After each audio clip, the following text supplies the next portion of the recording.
সঞ্চয়পত্র কেনার জটিল প্রক্রিয়ায় কমেছে নতুন গ্রাহক। চলতি অর্থ বছরে 7 মাসে অর্জিত হয়নি বিক্রির লক্ষ্য।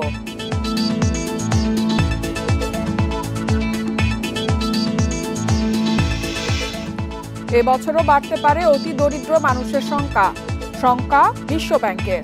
কারণ ও করণীয় খুঁজতে করা হবে জরিপ।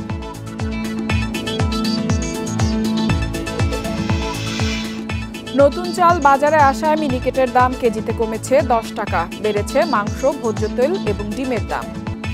সবাইকে আমন্ত্রণ অর্থনীতি সারাদিনে, আপনাদের সাথে আছি ইফাতারা। শুনছিলেন শিরোনাম, এবারে জানাবো বিস্তারিত। আস্থার অভাবে সঞ্চয়পত্র কেনার চেয়ে ভাঙানোর প্রবণতা বাড়ছে। কেনার জটিল প্রক্রিয়ার কারণে কমেছে নতুন গ্রাহক। চলতি অর্থ বছরের প্রথম 7 মাসে সঞ্চয়পত্র বিক্রির লক্ষ্য অর্জন হয়নি। উল্টো মোট বিক্রির চেয়ে বেশি প্রায় 4,768 কোটি টাকা আসল সুদ বাবদ খরচ করেছে সরকার। ভবিষ্যতের কথা চিন্তা করে সঞ্চয়পত্র কেনেন সাধারণ মানুষ। তবে মজুরি যে হারে বাড়ছে তার চেয়ে দ্বিগুণ হারে বাড়ছে ব্যয়। তাই সঞ্চয়পত্র কেনার চেয়ে ভেঙে ফেলার প্রবণতাই বেশি। অনেক ব্যাংকের উপর গ্রাহকের আস্থার সংকট এবং কেনার জটিল প্রক্রিয়াকে দায়ী করছেন গ্রাহকরা। 2024-25 অর্থ বছরে সঞ্চয়পত্র বিক্রি করে 15,400 কোটি টাকা ঋণ নেওয়ার লক্ষ্যমাত্রা ঠিক করেছিল সরকার। কিন্তু চলতি অর্থ বছরের জুলাই থেকে জানুয়ারি 7 মাসে বিক্রির চেয়ে প্রায় 7,013 কোটি টাকার শুধু সুদ আসল বাবদই বেশি পরিশোধ করতে হয়েছে সরকারকে। যে লাভের অংশ যে ব্যাংক করছে, আমার মনে হয় সেটা করতে পারেন না পারার কারণে গ্রাহকের ভিতরে একটা ভয় ঢুকে গেছে।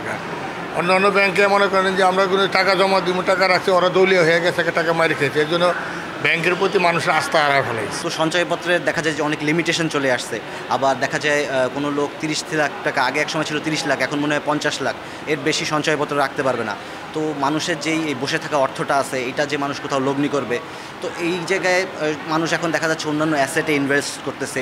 আগের অর্থ বছরেও লক্ষ্য 18,000 কোটি টাকা হলেও প্রায় 21,124 কোটি টাকা অতিরিক্ত সুদ আসল পরিশোধ করতে হয়েছে সরকারকে।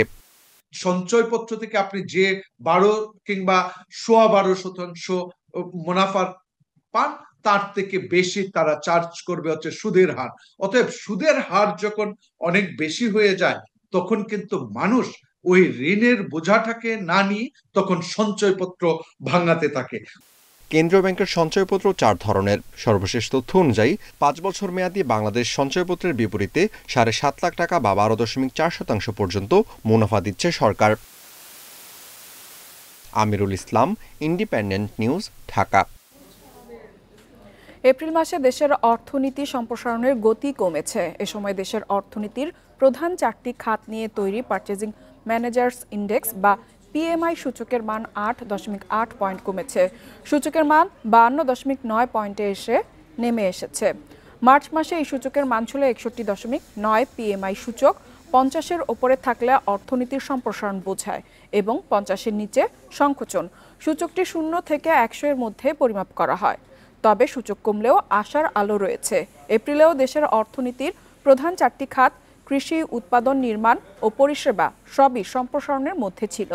কৃষি খাত 7 মাস, উৎপাদন খাত টানা 8 মাস, নির্মাণ খাত 5 মাস এবং পরিষেবা খাত 7 মাস ধরে সম্প্রসারিত হচ্ছে।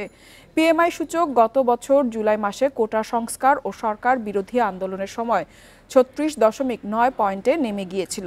পরে তা বাড়তে বাড়তে অক্টোবরে পৌঁছায় 55.7 পয়েন্টে।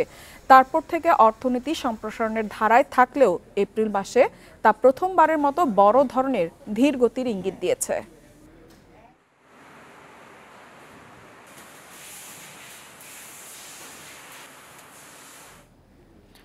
গত 2 বছরের ধারাবাহিকতায় চলতি বছরও দারিদ্র্য বিমোচনে হোঁচট খাচ্ছে বাংলাদেশ।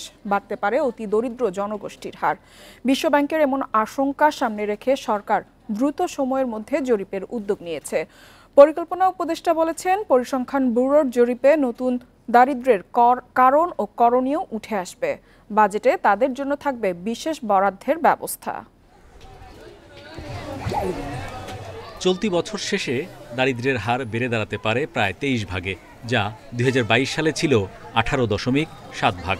করোনা পরবর্তী প্রতি বছরই বেড়েছে নতুন দরিদ্র, তবে বিশ্বব্যাংকের আশঙ্কা চলতি বছর বৃদ্ধির হার সর্বোচ্চ প্রায় 2.5% হতে পারে। দৈনিক $2.15 বা স্থানীয় মুদ্রায় 262 টাকার কম আয় করা অতি দরিদ্র মানুষের সংখ্যা বাড়তে পারে 30 লাখ। 3 বছরের ব্যবধানে এমন জনগোষ্ঠীর সংখ্যা প্রায় দ্বিগুণ হয়ে দাঁড়াতে পারে 9.3 ভাগে। করোনা পরবর্তী সময়েও বিনিয়োগ, কর্মসংস্থান বাড়েনি, বাজারে বেড়েছে নিত্যপণ্যের দাম। বিশ্বব্যাংক বলছে গত বছরের শেষার্ধে এসব সংকট আরও প্রকট হয়। এ সময় চাকরি হারিয়েছেন প্রায় 4 ভাগ শ্রমিক, কারো কারো মজুরিও কমেছে। এতে অর্থনৈতিক সামাজিক বৈষম্য বাড়ছে। পরিকল্পনা উপদেষ্টা বলছেন মাঠের বাস্তবতা জানতে জরিপ চালাবে পরিসংখ্যান ব্যুরো।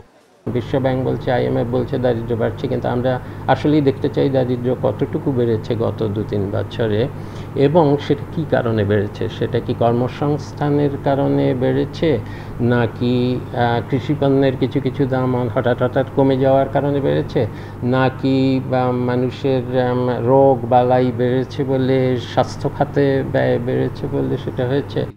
উপদেষ্টা জানান, দরিদ্র জনগোষ্ঠীর হালনাগাদ তথ্য জোগাড়ের পাশাপাশি তাদের জন্য প্রয়োজনীয় বাড়তি কর্মসূচি গ্রহণে সামনের বাজেটে থোক বরাদ্দ রাখা হবে।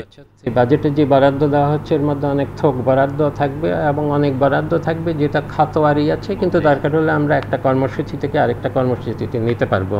এবং এই দারিদ্র্য দূরীকরণের ব্যাপারে আমরা কোন কর্মসূচিতে বেশি যেতে পারবো সেটার সুযোগ থেকে যাবে এই বাজেটের ঘোষণার বরাদ্দের পরও। সেইখানে সেই জায়গাটুকু আমরা রেখে দিচ্ছি। পরিসংখ্যান ব্যুরোর শ্রমশক্তি জরিপ বলছে গত বছর বেকার জনগোষ্ঠীর সংখ্যা বেড়ে হয়েছে 3.6 ভাগ, যা 2023 সালে ছিল 3.4 ভাগ। সবচেয়ে বেশি কাজ হারিয়েছেন সেবা ও কৃষি খাতের কর্মীরা। Hari Saha, independent news, Dhaka. তৈরি পোশাকের প্রধান বাজার যুক্তরাষ্ট্রের রপ্তানি পরিস্থিতি এখনও বেশ ভালো। চলতি বছরের প্রথম 3 মাসে পোশাক রপ্তানি প্রবৃদ্ধি হিসেবে এগিয়েছে বাংলাদেশ। আগের বছরের একই সময়ের চেয়ে এ সময় বাংলাদেশের রপ্তানি বেড়েছে প্রায় 27%। চীনের এ হার 4%, ভিয়েতনামের 14%-এর কাছাকাছি। এ সময় যুক্তরাষ্ট্রের পোশাক আমদানি বেড়েছে 11%-এর মতো। অর্থাৎ সারা বিশ্ব থেকে যে হারে আমদানি বাড়িয়েছে যুক্তরাষ্ট্র, বাংলাদেশ থেকে বেড়েছে তার দ্বিগুণেরও বেশি। যুক্তরাষ্ট্রের বাণিজ্য মন্ত্রণালয়ের অফিস অফ টেক্সটাইল অ্যান্ড অ্যাপারেলসের সবশেষ পরিসংখ্যান অনুযায়ী 3 মাসে বাংলাদেশের পোশাক রপ্তানির পরিমাণ $222.40 লাখ, যা আগের বছরের একই সময়ে ছিল $176 কোটি, কিছু কম। তবে আগের বছরের একই সময়ের চেয়ে রপ্তানির হার বাড়লেও পরিমাণে এখনও চীন ও ভিয়েতনামের চেয়ে পিছিয়ে আছে বাংলাদেশ।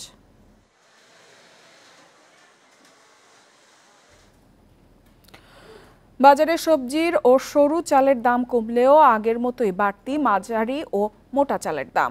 সবজির দাম ও কেজিতে কমেছে 20 টাকার মতো, তবে বেড়েছে মুরগি, গরুর মাংস, ভোজ্য তেল এবং ডিমের দাম।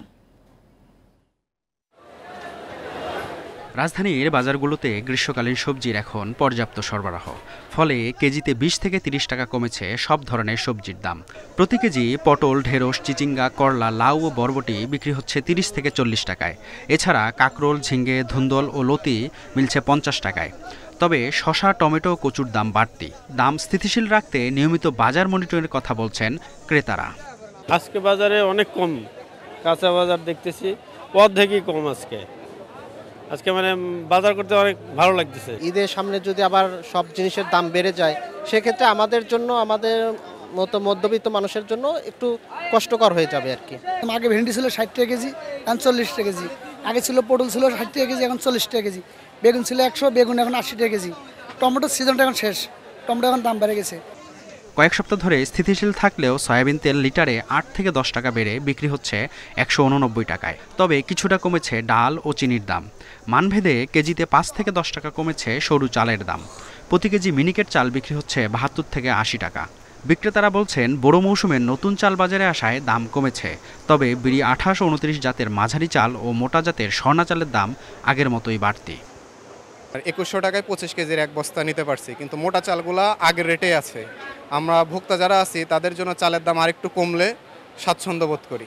সিজনও ভালো ফসল হয়েছে, আশা করি সামনে আরও কমার সম্ভাবনা আছে যদি কোনো সিন্ডিকেট না থাকে আর কি। এদিকে সপ্তাহের ব্যবধানে বেড়েছে সব ধরনের মাংসের দাম।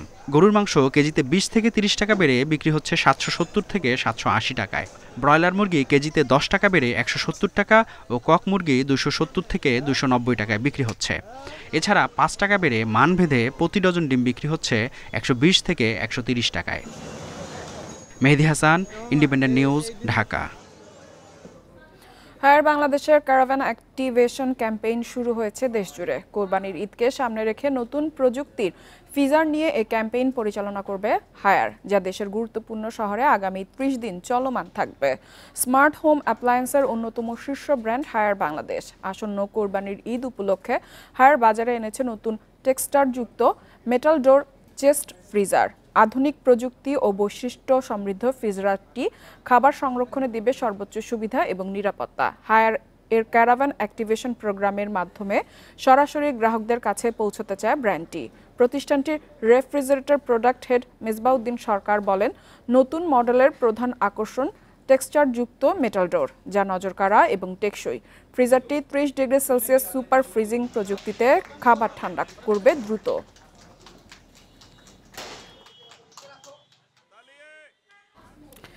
এদিকে ঈদুল আজহা উপলক্ষে অনলাইনে কুরবানি হাটের আয়োজন করেছে বেঙ্গল মিট। সহজ, নিরাপদ ও শরিয়া সম্মত কোরবানি নিশ্চিত করতে এমন উদ্যোগ নিয়েছে প্রতিষ্ঠানটি। নির্দিষ্ট ওয়েবসাইটের মাধ্যমে ক্রেতারা খুব সহজেই কিনতে পারবেন গরু, খাসি ও ভেড়া। এতে একক বা শেয়ার কোরবানির যে কোনো একটি অপশন বেছে নেওয়া যাবে। প্রতিষ্ঠানটি বলছে, পূর্ণ শরিয়া মেনেই প্রতিটি পশু কোরবানি সম্পন্ন হয়। এরপর প্যাকেজিং ও কোল্ড চেইন ব্যবস্থায় মাংস ডেলিভারি করা হয়, যাতে নিরাপত্তা ও মান বজায় থাকে। এই ক্যাম্পেইনের প্রকল্প ব্যবস্থাপক সাইফুল ইসলাম বলেন, 3টি বিষয়ের উপর গুরুত্ব দিয়ে সাজানো হয়েছে অনলাইন কোরবানির প্রক্রিয়া। ধর্মীয় মূল্যবোধ, খাদ্য নিরাপত্তা ও গ্রাহকের আরাম প্রাধান্য পাবে বেঙ্গল মিটের এই আয়োজনে। পছন্দের পশু কিনে ঝামেলাহীন কোরবানি করতে গ্রাহকদের ভিজিট করতে হবে অনলাইন সাইটে। আর এই ছিল অর্থনীতি সারাদিনের আজকের আয়োজনে। আমন্ত্রণ আমাদের পরবর্তী সংবাদে।